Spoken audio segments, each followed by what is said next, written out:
Welcome to the Service MVP podcast, and my name is Joe Crisara, America's service sales coach. And I have some really great special guests here with us today. We have Ryan and Justin from Chirp. And, of course, I probably don't need any further introduction then, because these guys are everywhere. They're omnipresent. And it's a service I truly believe in that when I have our clients, I recommend this service to be able to maintain those relationships with customers.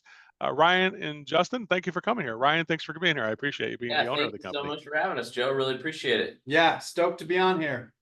Great. Well, both of you guys are definitely it's a must see whenever you go to a conference and you see. I mainly seen a lot of Justin get up on stage, and definitely he represents the company very well. Ryan, if you don't mind just chiming in, as what inspired Chirp to get started, and what's the purpose behind this business, and the reason why you think it's something that everybody should have? Yeah, thanks, Joe. So I started Chirp. Actually, I just got a notification today on LinkedIn that it was my 6-year anniversary at Chirp. So we actually started just about 6 years ago. I had started Chirp because I was having success with automation in my own business. And I wanted to bring it all together. Basically, when in 2010, I started a windshield repair business. We would fix chips and cracks in windshields. We had a cool little model. We would actually hang out. We would get deals with gas stations, local gas stations, and as cars would come in to get gas, we'd offer to wash their windshield. And if we noticed a chip in their windshield, we would say, "Hey, by the way, you have a chip in your windshield. Why don't you pull over here and we can fix it in about 10 minutes?" And so we actually did really well with that business. We got to where we were in about 9 different locations, and it was a good business. And then in 2014, I started training people on how to start their own windshield repair business. So I built an online course, how to start a windshield repair business for young entrepreneurs. And I helped about 1,000 people start their own business with that course. And I was using Facebook advertising, and I would text the leads when they would come in. And I found that if I texted the leads very quickly when they came in, I had a much better chance of converting them. And so that business did really well. And I started piecing together like all different automations, follow up on the leads and all these different things. And I thought, man, if this works so well for my business, I bet it would work well for other businesses. And so I took all the strategies I was doing and kind of condensed them down. And that's really kind of, that's the simple explanation, but that's really how Chirp got started. Yeah. That's the thumbnail, if you will. Well, first of all, I didn't know I was going to meet entrepreneurial hero in front of us that had 1,000 people or more. That's a lot of lives that are impacted. If you think of those 1,000 people, think about all the employees and the families of those people that were positively impacted. Congratulations, Ryan. And that's a positive impact that goes beyond anything money can achieve. It definitely is something that a legacy that you're leaving there for everybody. And thanks so much for doing that. Yeah, it's great. It's a great feeling getting those. And Joe, you get those text messages every now and then that are like, "Oh my gosh, you've changed." Like thank you so much for showing me how to do this or that. And like I had a guy, reach out and say I was able to take my family on vacation, and it's like that's more rewarding than anything monetarily, So well, thank you for sharing that story. It's definitely inspirational. And well, I'm going to move this over to my other good friend Judd now, and he is going to help us with some of the keys to sales success. As he knows it, Justin is the VP of Sales and Partnerships over at Chirp, and he's going to talk about the keys to sales success that he has. The things I call it. Let's talk about the things that nobody teaches in the books. Okay, Justin, that they're kind of hidden in plain sight that you've got to notice. That's all I know, man.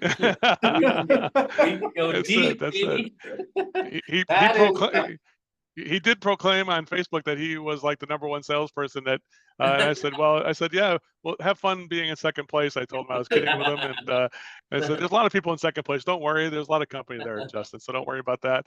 But no, I actually seriously, the day I met this dude, he became a new best friend. for life, and he's got my unconditional friendship for as long as he lives. You can never lose it.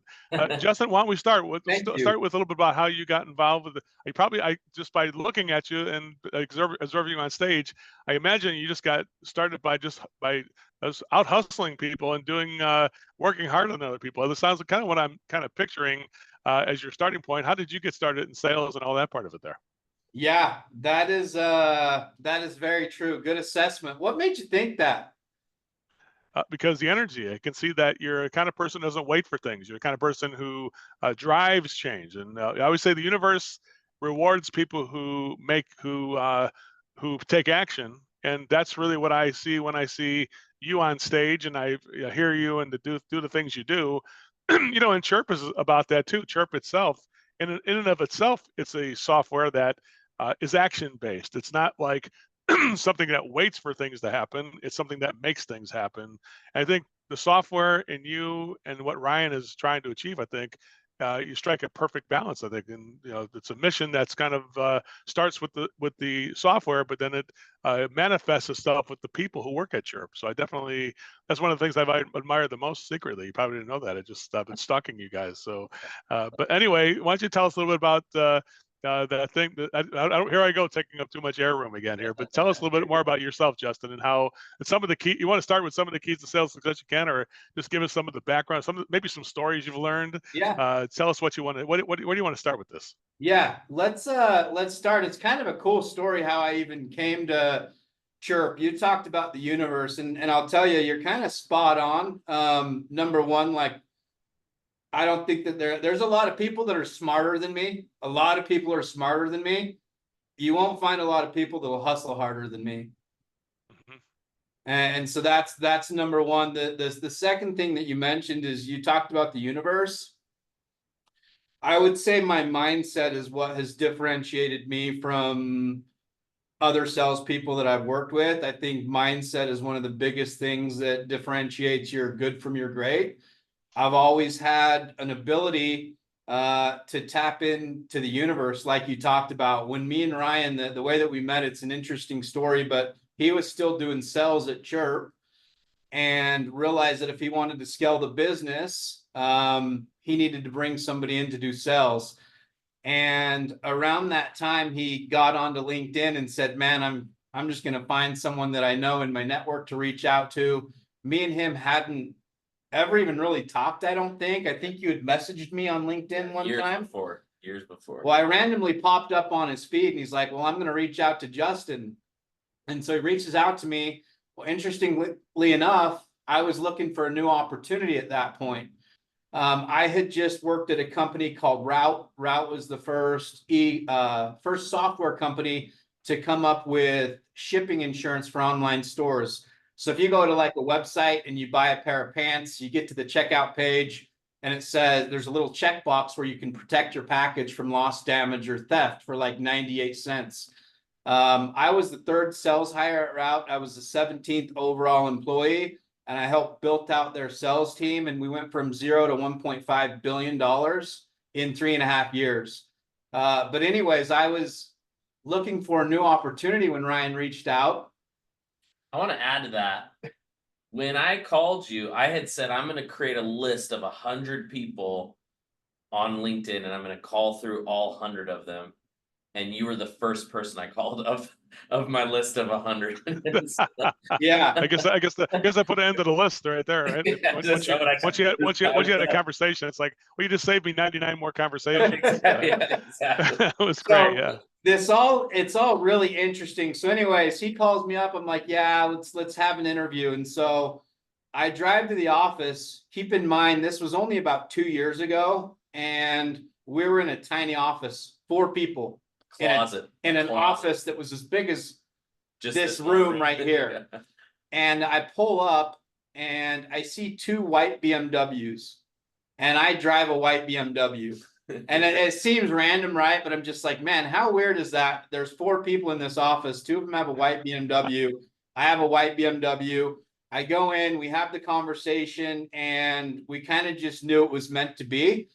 And well, let me take that back a little bit. We had a conversation and we were going to think about it a little bit. I had never met Ryan in my life.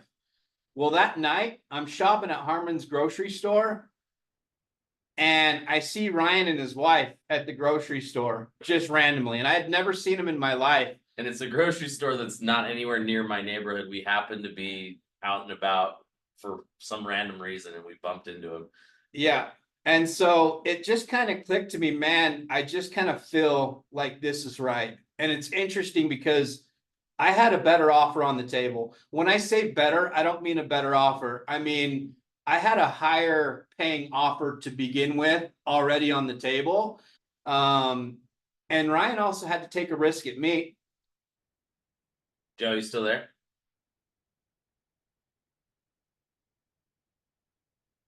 Just wait for him to come back in. You just see, leave Reddit. Ryan had to take a risk at me. Yep. Back in, Joe. Sorry about that. My internet just dropped off for a second there. It's like janky, but go ahead. Oh, so you got yeah. to the point where you're continuing that story. I'll cut that out, but go ahead. Yeah, no, you're good. So Ryan had to take a risk on me as well because he really needed someone that could come in and take over sales so that he could focus on more high level stuff as the owner of the company. And anyways, we decided to do it. 2 years later, we've moved offices Three times. We've gone to from bigger offices each time. Bigger offices each time. We've gone from 4 employees to what, 25? 25 now. 25 employees. About, Tommy Mello is now an investor in Chirp. yeah, we about 5x in 2 years. Yeah. The recurring Wow. revenues. That's great. Yeah. That's great. Well, if you don't mind, put a good word in for Tommy Mello with Service MVP. If you don't mind, I'm just teasing you. It's a great. That's a great story, and definitely there. So let's go over some of the keys to sales success, Justin. Specifically, like here's what I've noticed. I'll just give my what I've seen with Chirp and how our clients use it. Is that I believe everybody knows the 3 outcomes of a call. Get a yes and sell the job. Well, then Chirp can also help to fortify the relationship with the customer after we sell it to make sure we don't have any buyer's remorse and to provide value after a job is sold. When we lose a job, Chirp can also go in there and take responsibility and try to get the client back on the schedule to see if we can give it another shot. And then the great thing is if we reschedule the job, Chirp can also provide information to the client to make sure they feel attended to. And that's really what I think is that Chirp is the perfect service where you're anticipating the client's needs, and you can use this in your sales pitch if you want. It's free. You can't write a check for this. This is going to be free. You just say, Chirp epitomizes anticipating the client's needs before they ask you for something. You're providing it before people ask you. Does that make sense? Oh, yeah. And that's what I love most about the software, because you're epitomizes what Service MVP does. And definitely that's why I definitely recommend when people do have it, I try to instruct them to say, don't forget these 3 avenues. That's the first place I think it could start. Why don't you tell us some of the things though that you, Justin, have learned in this process, going from that originally the car windshield repair, and then taking your amazing sales success in that thing where you're selling insurance on packages and stuff like that, and then moving it to this product, this service that you guys have. What have you learned in the about sales in this whole time since you've been moving and going to that 1.5 billion at the other organization to this one? What have you learned about sales? And give us some good tips if you don't mind, please. Yeah, it's kind of interesting because you talked about like give us some stuff that people don't get in the books. The way that I do things is really backwards to a lot of people, and it's really hard sometimes for people to understand how I do it because of that. So let me explain a little bit. Mm-hmm. I sell through honesty and transparency. I am very honest about what the product can do, what it can't do. I'm very authentic. I genuinely care about people having success with the product. And so I'm not your salesy. I'm not your pushy type of salesperson. I'm the type of salesperson that's going to add value to the conversation, be completely honest about what the product can do, and then leave the ultimate decision up to that person to buy. I don't try to talk people into buying it. I want them to talk themselves into why they buy it. And it's really hard for a lot of salespeople to understand that part of it. I've Man, noticed, I've you- noticed with Justin, if you don't mind, Joe, I just want to add to that. yeah, go ahead. Yeah. I've noticed with Justin that even the negative things about our software or anything that's lacking, he could easily just avoid talking about those things and have them come up later if they ask. He refuses to do that and will point out the weaknesses, because every business, every organization has weaknesses. He'll point those out, and that gains a level of trust that nobody, like, they immediately trust him because oh man, like, he doesn't have to share those things, but still does, just to gain that level of trust. And you think it's going to work against you, but it really ultimately works for you. Yeah, it's like I always say that's like the it's like you're the conscience of the call. There's like there's a fourth dimension. There's you, the client, and the solution, but then there's you, the person who can kind of be the conscience of clarity for both the transparency of the things that are going to be challenges to implement this type of a thing, as well as the victories that will be achieved as part of it. But if you don't do both of those things, then you're over-promising and under-delivering. And I know it sounds like Justin said, as a salesperson, I think your first key to success is don't over-promise and under-deliver. Be transparent in the things that you're going to do, so people have clarity in the solution you're about to provide. Is that is that a summary for you? Is that a good summary, Justin? Yeah, absolutely. The other part to that is when you can get people to trust you because they actually know that you're not bullshitting them. I can't tell you how many people I have send me over warm referrals because they trust me. Mm-hmm. So not only am I getting that initial sell because the people know that what I'm actually telling them is the truth. And what I mean by that is if someone has a question about our software and I just tell them yes every time, yeah, we can do that. Yeah, we can do that. Yeah, we can do that. They don't really know if they can trust me. If they ask me a question, can your software do this? And I tell them no. Number one, they respect it. But number two, they know that the rest of the conversation that they've had with me, they can actually trust that conversation. So that not only helps me get that sell, but it also helps me build a relationship with these people where they'll send me warm referrals. And when I get a warm referral, it's pretty much a done deal. Well, So that it kind of brings up the other key to success, which is I believe the same thing, which is don't be afraid to tell a client no sometimes. Like and it's not always no. It's not no that the software, like you didn't know that you would need to. People would ask this. Sometimes it's in the client's best interest to say no. That you have to say, Joe, if you do it that way, you're going to have this result, and it's not going to be what you're paying us for. yeah. That's the thing a good salesperson says. No, to make sure no is a service, to make sure you guide people the right way. And that really is the difference between a strong salesperson and a weak one. The weak one just goes with the flow and just does what the client wants. A strong one says, hey, we have a direction we're going here, and we want to go this direction, so you have the best service from us. Does that make sense there, Justin? Is that kind of what you're saying there? Oh, yeah, absolutely. And the other part to it is I don't want something negative to land on our onboarding team, right? So if I'm lying to people or just not being fully truthful about what it can do, and I do end up getting the sell, well, guess who has to pay for that on the back end? Yeah. The onboarding team. We find a lot of software companies sell like that, and their attitude is, I'll let the onboarding team clean up my messes. I just got to get deals. All I got to do is get deals. And it's like that culture that creates this, that the onboarders hate the sales guys. The clients end up hating the sales guy, but now they're in a contract, so they can't get out. And it creates this just really terrible environment.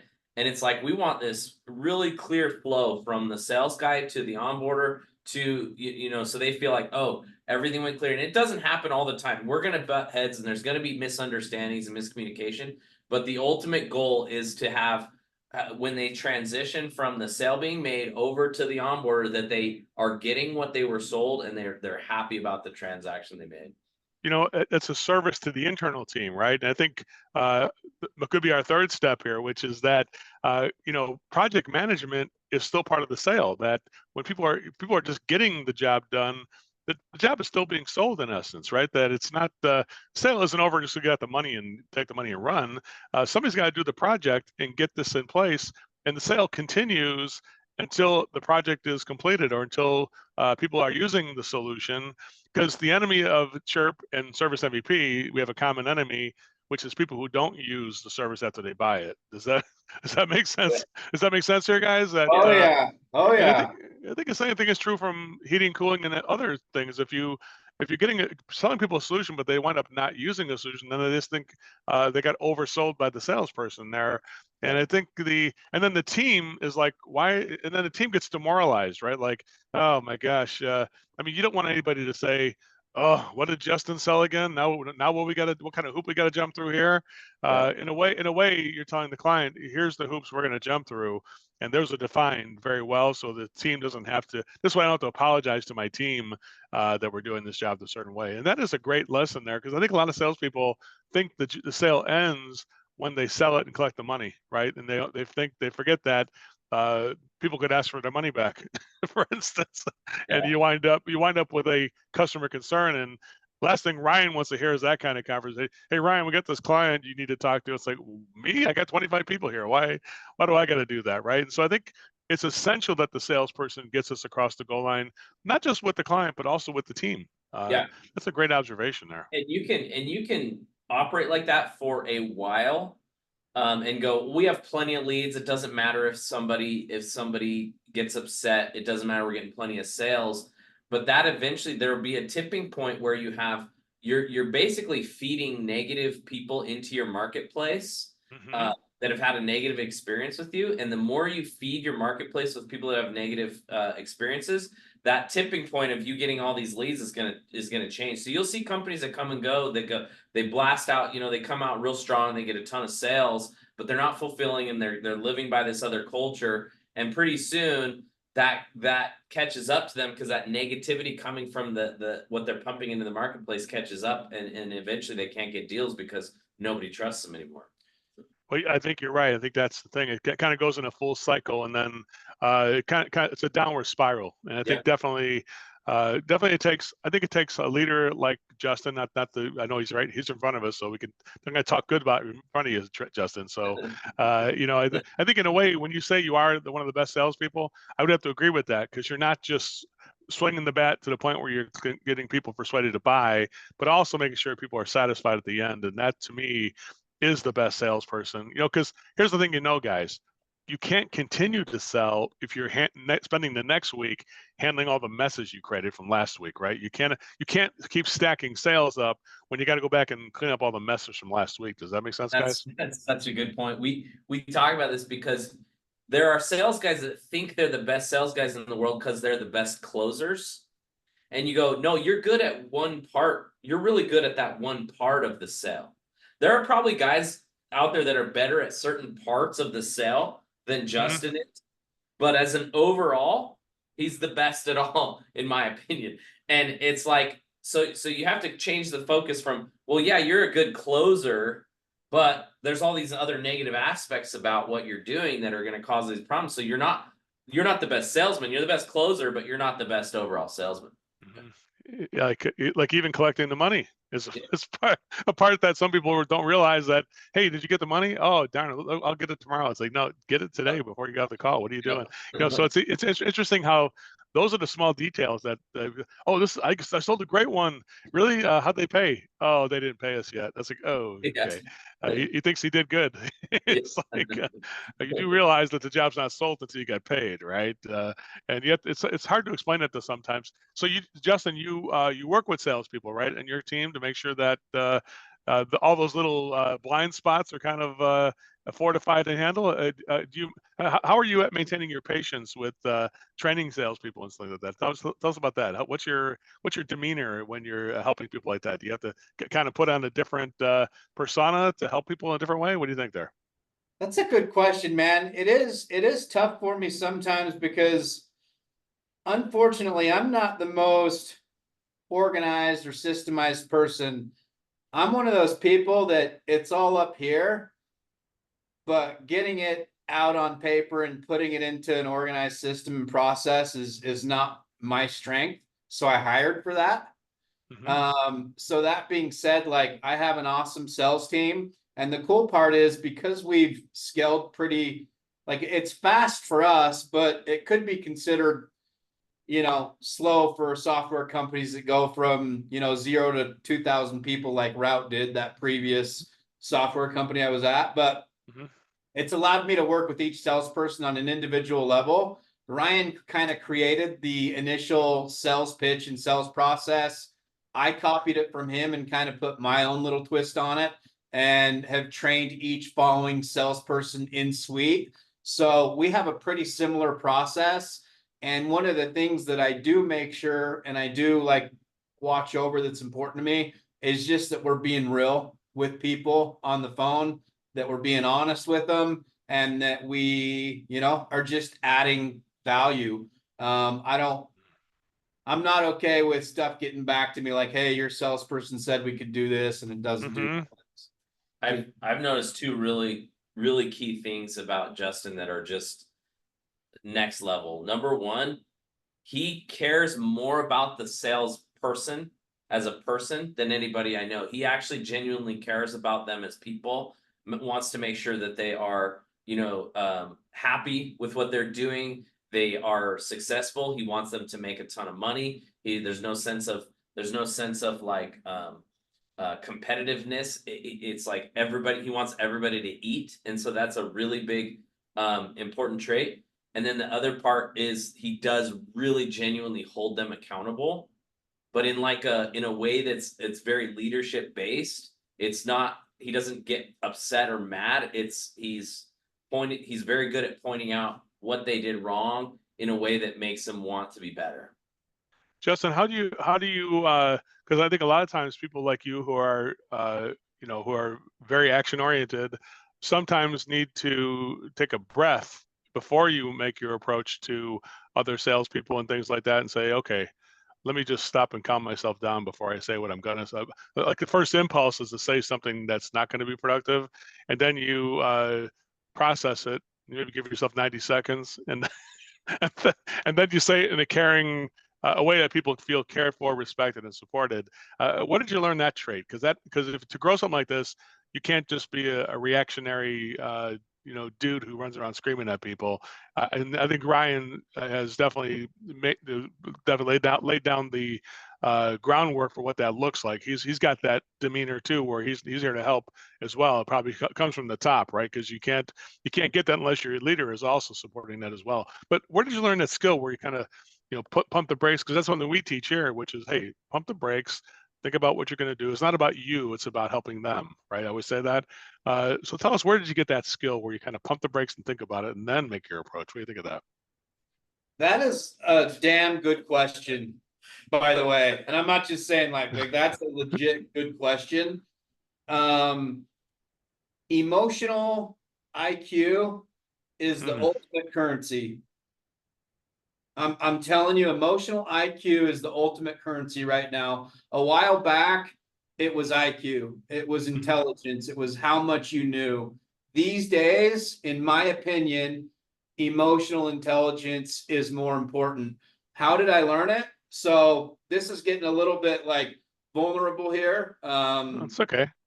But I went through some tough times in life, drank more than I should have, partied more than I should have. And it got to a point where I just got sick and tired of living like that and wanted to like be the person that I always knew I could be, and knew that if I wanted to be that person, that I needed to like take accountability for where I was at in life and make some serious changes. And I did that. And when I did that, I stopped all substances. So I don't drink, smoke. I'm not on any prescription medication anymore. The reason I bring that up is I think one of the biggest keys to sobriety in general, and I think this is true whether someone has an addiction or whether someone is just an entrepreneur and they're thinking about quitting drinking, when you stop doing any substance that can, any mind altering substance, your emotional IQ skyrockets, because now you don't have anything to lean on to take you away out of any uncomfortable feeling or any uncomfortable emotion or any stress that you're having to deal with. Anything that you're dealing with, you're facing it head on, and it really allows you to learn how to respond to situations and emotions as opposed to react to situations and emotions, which is what you're talking about. So instead of reacting, that's played a big part in it for me, is just being able to actually feel what I'm feeling and then respond to it as opposed to reacting to it. Man, I just got a chill down my spine. You now are an official brother from another mother. You are amazing. Because truthfully, here's here's a phrase you can steal if you want to borrow this and use it, and you don't have to even give me credit. You can just take it. I would say, feed your addiction or feed your wallet. What are you going to do if you want to? Because it can give salespeople concern, like, I got to stop drinking to make this work, or I got to stop sex addiction, there's drinking, there's action, there's anger addiction, there's things that not unproductive things that take us sideways, that we become dysfunctionally addicted to. Get angry is an addiction. It's like you're indulging yourself in something that's not going to solve a problem. You're indulging yourself, and you're stuck here in negativity. And that people always sometimes think, well, Uncle Joe's too soft or whatever. It's like, dude, I'm not soft, but I'm gonna have a boundary that doesn't allow those addictions to permeate the boundary, right? And so I really believe what you're saying is a big. I don't think I've ever given the sales advice to anybody before. So first, for you, kudos. It's a really good response that I think I'm going to start incorporating into my show, which is to, I say, feed your ego or feed the crazy shit you're involved with. Because if you're going to feed all that crazy shit you're involved with, you're not going to be productive in your job or to help other people. You're going to be focused on your little private life you've got going, or secret life you've got going, rather than helping clients in a more transparent way. Does that make sense, sir? Yeah. Yep. To add to that, so Justin and I will go down all kinds of fun rabbit holes. He's a big so we have very, very similar beliefs, only mine's structured in religion, his is structured in the universe, but it's almost like we can have very deep conversations that align very, very well. But one of the big things we talk about is the power of the mind. And I believe, and Justin also believes, that our minds are of divine creation, and they're meant to be creative. And when we're when we're feeling negative emotions, there's something off, and our brains and our emotions will kick into action to fix those things. But if we cut them off, if we say, no, I'm just going to drink to cut that off, now we're cutting off this amazing computer that's built to overcome problems and to create. We're just cutting it off. And so you're basically just going like this every day. You're going up and then down, where you could just be going up as you continue to solve. You allow this system that we've been blessed with to solve the problem and move to the next level. And that's how you level up emotionally.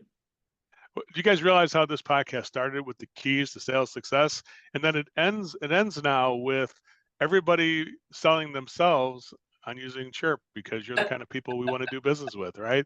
And Justin, you did it again. You win this one. You win this round. High five, dude. Yeah, it's all a big scam to get people to use Chirp. That's what it was. It's just not a scam. It's not a scam. It's what's in your heart. And truthfully, what emerges is that these are the kind of people I want to do business with, which is truly the thing that is scalable, right? That's scalable. The software is touch and go. We have to always try to build it to be more scalable, but the people and the relationships we have when we create, and caring for other people, like you're talking about, that's something that this conversation has a far greater depth than anything I had ever imagined we would go. I didn't have this on my what do you call it, on my bingo card of things we would talk about here at all, but definitely I'm glad we did. I'm glad we did. Justin, I'm gonna give you a final word. I think I talked too much on this one again, so I'm gonna have to ask you to give us some final thoughts. And what do you want people to know in your heart, Justin, about the things that you can do for people and what Chirp can do? And just give us your final thoughts on this and wrap it. Do us a little wrap up here. Yeah. I think final thoughts would be just to genuinely care about genuinely caring about actually doing right by the customer goes a long, long ways. People buy from you because they like you, trust you, or know you. We've seen firsthand at Chirp that we've really gotten people to trust us, which has really gotten people to like us, and it has created more opportunity. That alone, people liking us, has created more opportunity than we ever would have thought. So be transparent, be authentic, be honest. The universe is real. The power of the mind is unbelievable. I see it work magic on a daily basis. It might sound like hocus pocus. My recommendation would be test it. Open your mind to it. Yeah. Open your mind to it, because here's the deal, Joe. We're always manifesting. We are always manifesting, whether it's positive or negative. Whether it's positive or negative, we're always manifesting. And that's why that whole emotional IQ conversation, our thoughts are what put it out to the universe. Our emotions are the magnet that draw it back. So if you go into a cell and you're having negative thoughts, which are creating negative emotions, trust me, even though you might not be conscious of it, what you're putting out there is not on a high vibrational frequency, and that person you're trying to sell is going to be able to feel that. And that's exactly what you're going to get back. Yeah. Wow. I could go on for hours with you guys. I feel like I need to get a chair over at that facility in Provo, Utah, right? You guys are in Utah over there? Yeah, that's right. Right. I think we need to get a third chair over there. I think I'm going to come over there and fly into Provo and get on that the new podcast you're going to be doing and with that new background there. So that's awesome with the neon lights and stuff like that. This will be the first time it's been out like this since we just set this up. So we're excited. Well, I'm honored to have both of you guys on the show. Ryan and Justin, thanks so much. How can people get a hold of Chirp to make sure that they can, have somebody who cares about their company, not just throw software at people and see if they can make it work, but to help them make it work, to make sure they do it? How can they get the level of service that you provide? You want to go ahead and give us some content information so people can get a hold of you guys to indoctrinate the solution that I believe in, and I know you guys believe in as well? Yeah, absolutely. So it's Justin at chirp.com, JUSTIN at CHIIRP.com. There's 2 I's. And then they can even call me if they want, man. I'm cool with that. So my number is 385-285-9496. Yep. Yeah, and if you want to schedule a demo with the software, we're not the kind of people that just, like we've already shown, we're not here to hard sell you. We want to consult with you and see if it's going to be a good fit. And we do that on the demo. It's about a 30 to 45 minute demo. We're going to dive into your systems, find out what you're doing and how Chirp can enhance. We can't fix broken sales processes and broken systems. We can enhance good sales process, and we can help you increase conversion rates. And so you can go to chirp.com and book that demo at CHIIRP.com. Just click schedule demo and pick a time that works for you if you want to get on with the sales team. All right, everybody. We'll see you guys again at some conference, I'm sure. And I'll see everybody here on the next podcast. Have a good one, everybody. Thanks, Joe. Thanks. See ya.